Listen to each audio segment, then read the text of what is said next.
হ্যাঁ। অনুশীলনী কি 9 দশমিক ত্রিকোণমিতি নবম দশম শ্রেণী কি অঙ্ক উদাহরণ 14 ঘ নাম্বার। শিক্ষার্থীদের অনুরোধে এই অঙ্কটা কি বোঝানোর চেষ্টা করছি কি 2 cos square plus 3 sin theta minus 3। তাহলে এটা এক জাতীয় করতে হবে।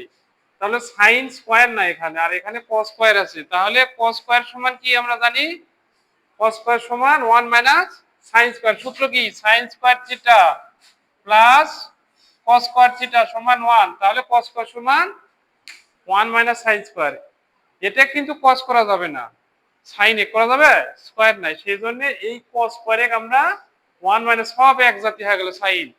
তারপরে এখানে কি 1 স্কয়ার লিখলাম sin স্কয়ার লিখলাম, আর এখানে -3 প্লাস sin থিটা এটা সাজাই লিখলাম। এখানে কি কমন নিছি 3 কমন নিলে 1 মাইনাস sin থিটা, আর এখানে a স্কয়ার মাইনাস b স্কয়ারের সূত্র a plus b into a minus b। a কি 1 আর b কি sin। তাহলে 1 plus sin theta 1 minus sin theta, আর এখানে 3 কমন নিয়ে 1 minus sin theta. Okay, common into uncommon. তাহলে কমন কি 1 মাইনাস sin 1 মাইনাস sin এর কমন। আনকমন কি 2 ইনটু 1 প্লাস sin থিটা আর মাইনাস 3। ওকে, 2 দ্বারা গুণ করে দিলাম, এই যে 1 এর 2 প্লাস 2 sin থিটা মাইনাস 3।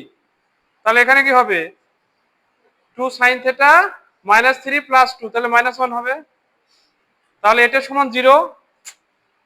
তাহলে 1 সমান sin থিটা, তাহলে sin থিটা হলো sin 90 ডিগ্রির মান 1।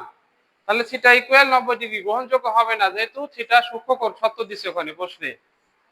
আর এখানে 2 sin theta equal 2 sin theta minus 1 equal কি 0।